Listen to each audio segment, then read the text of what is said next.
The Queen's Birthday Monday match at the MCG showcased two of the game's great talents, Collingwood and St Kilda, two fierce rivals. The shades of the grand final 2 years ago, quarter time. Well, it's certainly They've come from everywhere.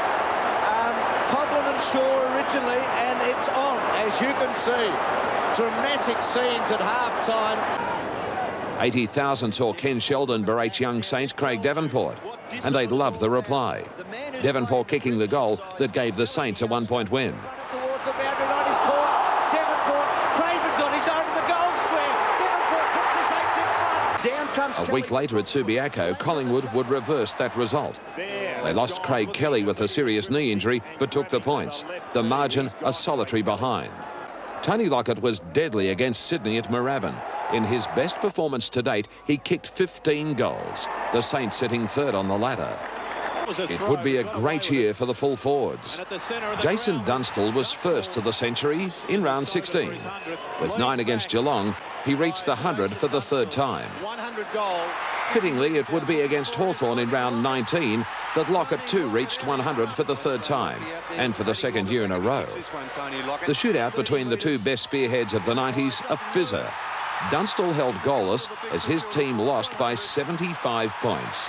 A week later, St Kilda would play its last game at Moorabbin after 27 years.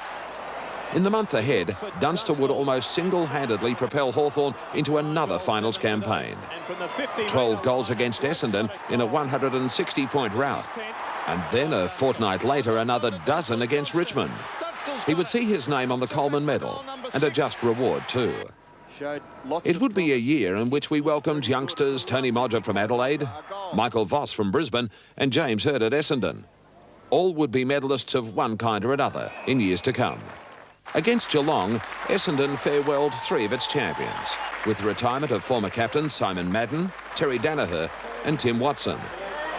At Richmond, coach Alan Jeans decided that 1 year at Tigerland was enough. He barely blinked before John Northey swooped on the job, leaving Melbourne for the opportunity to join his old side. And Carlton farewelled the spectacular and unpredictable David Rhys-Jones. The tribunal could rest easily, having entertained him 25 times in 13 seasons. It had been an incredibly even season. Geelong, Footscray, Collingwood and the West Coast were separated by half a game going into the finals. The final 6 not determined until the Sunday, when the West Coast ended Carlton's season. But then things started falling into shape. St Kilda and Collingwood rarely agree on anything, including the toss of the coin. The Saints, with Robert Harvey showing his limitless potential, winning the first of the elimination finals and ending Collingwood's season in a stroke.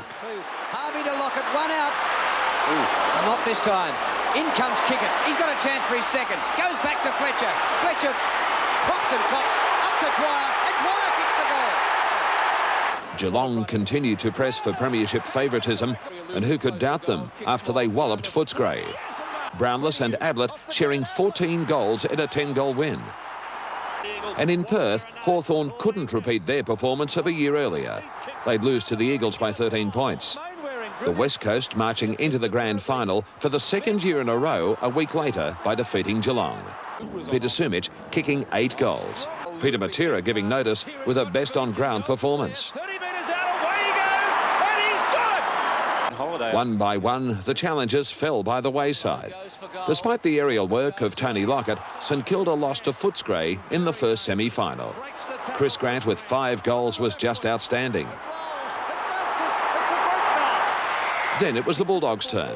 With Billy Brownless having the time of his life, the Cats had set the stage for the first grand final in league history, not to contain a Melbourne-based team. Footscray would receive some salve on the following Monday night, as Ruckman Scotty Wind underlined his heavy favouritism and took the Brownlow medal by 2 votes from Jason Dunstall. This would be an historic year. A 5-goal third quarter from the West Coast set the scene for a premiership with a difference. 5 years after the club had been formed, the Eagles of Mick Malthouse would take the AFL Premiership, the first non-Victorian club to do so. They would win thanks to the 5 goals from wingman Peter Matera, the Norm Smith medalist, the goal-kicking of Peter Sumich, who kicked 6, and the leadership of Malthouse and his general John Worsfold, who gleefully accepted the cup. I think a lot of Western Australians looked at it as taking it away from Victoria. I never looked at it as taking away from Victoria. We were part of a national competition. I just looked at it as we won the premiership and took the cup, but didn't take it anywhere. It was just a cup that was won by a side in the 16-team competition. And in that case, I think it was 14 teams.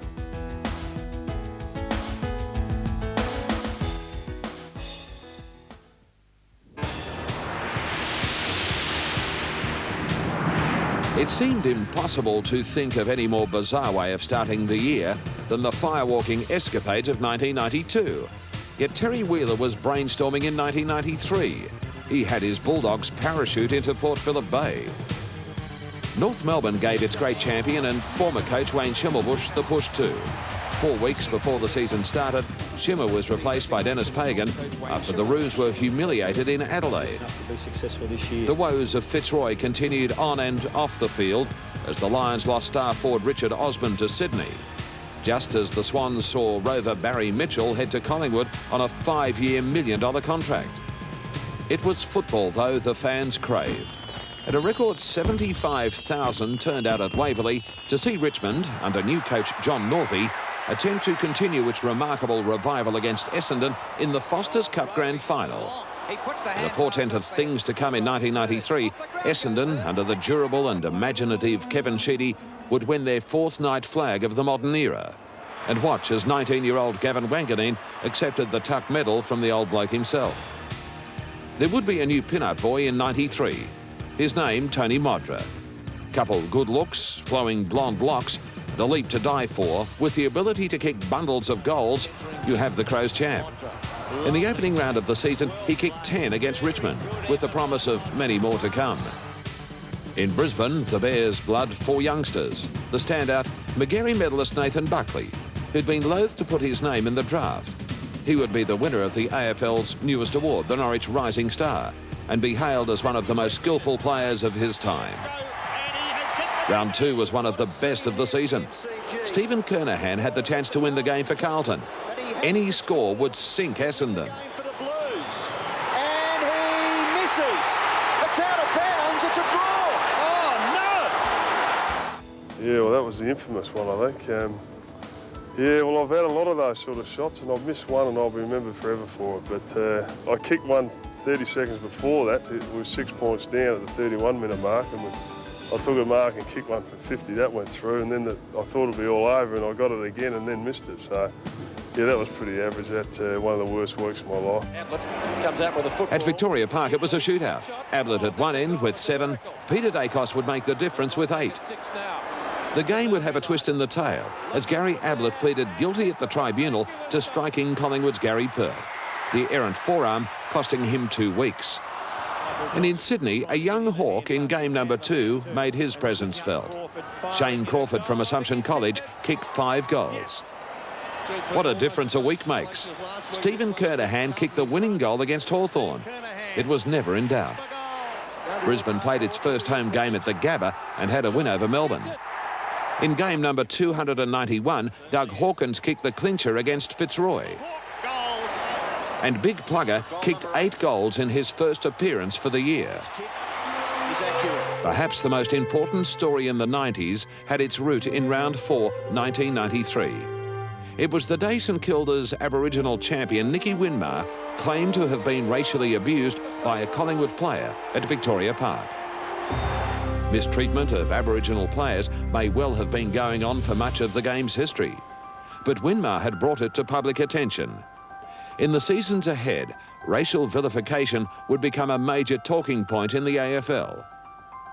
Conciliation would become a first option, and then suspensions and fines would follow. Fittingly, perhaps St Kilda won that day at Victoria Park. It was their first win at the ground in 17 years. He runs to 50. Oh, he could have gone further, but tries to swing it back. I think it's another one. 5 to McAdam. It was a nightmare to be a Sydney supporter. 18 straight losses, and for Gary Buckenara, the sack. Into his place as a stand-in, Brett Scott. The search was on for a successor with the magic touch.